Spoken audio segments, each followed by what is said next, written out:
Tipos de Doppler. Quais são os tipos de Doppler que existem e que a gente pode conhecer?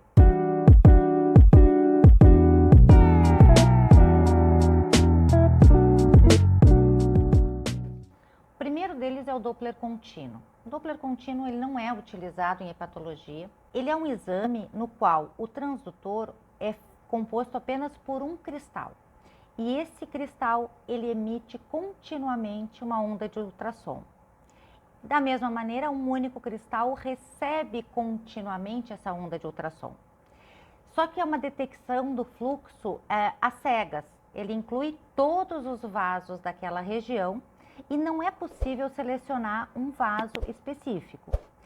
Melhora a detecção de altas velocidades, é um Doppler de bem mais baixo custo, mas não forma imagem.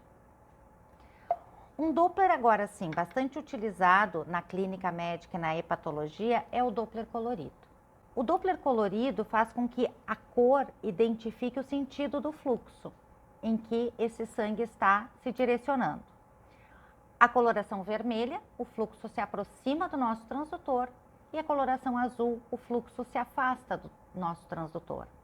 E as tonalidades das cores do vermelho e do azul também nos mostram uma variação que é subjetiva da velocidade, porque, por exemplo, uma tonalidade mais escura mostra velocidades mais baixas e uma tonalidade mais clara vai mostrar velocidades mais altas. E isso também a gente consegue entender o aliasing. O que é o aliasing? É quando existe uma mescla de cores dentro do vaso que mostram que a velocidade daquele vaso está maior do que a escala que eu utilizei para medir aquela velocidade. Então ele pega a cor de cima e pega a cor de baixo, né? O azul mais claro e o vermelho mais claro, e vai fazendo esse movimento. Isso é o aliasing. Muito importante, o Doppler colorido, ele depende da insonação do nosso transdutor, do ângulo de insonação, né? E a velocidade que nós vamos captar no nosso Doppler vai ser de acordo com a insonação. Isso é fundamental quando se faz um exame com Doppler e nós vamos medir a velocidade de um vaso. O outro tipo de Doppler que existe é o Doppler de amplitude. O Doppler de amplitude, ou Power Doppler, ele é um Doppler mais sensível que o Doppler Color. Ele consegue detectar fluxo em vasos de menor velocidade e fluxos de vasos menos calibrosos.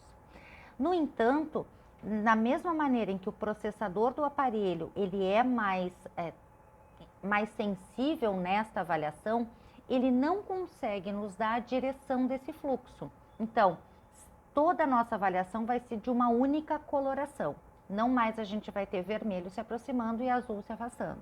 Mas nós conseguimos detectar vasos bem menores.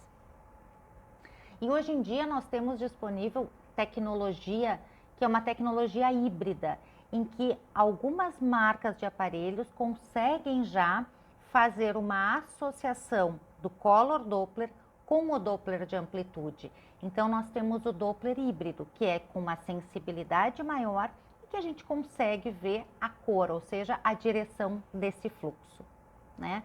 E a tecnologia Doppler ela é tão valiosa e evolui tanto que hoje esses Dopplers eles têm uma sensibilidade muito grande. Nós podemos fazer muitas vezes uma varredura de segmentos do fígado que pode haver essas alterações de perfusão ou alguma lesão focal que muitas vezes é difícil de a gente identificar, por exemplo, a hiperplasia nodular focal, que é uma lesão muito semelhante, ela é isoecogênica em relação ao parênquima hepático. Então, às vezes é difícil a gente perceber a lesão no ultrassom modo B. Nós vemos muitas vezes só um desvio de um vaso, por exemplo, um desvio da veia hepática, né? Então, quando se coloca o Doppler, especialmente esse Doppler com uma sensibilidade muito boa, nós conseguimos ver que nesta região existe uma alteração importante da vascularização do parênquima normal. O outro tipo de Doppler muito importante para a nossa avaliação hepática e do sistema porta é o Doppler pulsado, né? Ou Doppler espectral. E nele sim, os estímulos intermitentes, eles vão gerar uma frequência de repetição de pulso. Por isso que nós utilizamos o PRF, que é a frequência de repetição de pulso. Esse Doppler pulsado, o que ele faz? Ele nos demonstra as variações da velocidade ao longo do tempo. Então, nós temos o espectro, ou a onda de velocidade de fluxo, a OVF. Então, nele nós conseguimos ver o tempo dessa onda e a característica dessa onda, dentro desse vaso que nós estamos estudando. Ele permite a diferenciação de vasos em profundidades distintas, assim como o sentido do fluxo. O fluxo que se aproxima do meu transdutor, eu vou ter acima da linha de base do nosso Doppler espectral, e o fluxo que se afasta do transdutor, eu vou ter ele abaixo da linha de base do Doppler espectral, ou seja, o primeiro na cor vermelha e o segundo na cor azul, no Doppler colorido. E permite o cálculo da velocidade real do sangue no vaso. E mais uma vez eu lembro aqui, o ângulo é importante. Quando nós vamos fazer o Doppler espectral, o volume amostra deve estar adequadamente posicionado no centro do vaso. Ele deve ter, quando a gente insona a veia porta, ele deve ter mais ou menos 2, 3 milímetros aquela nosso volume amostra.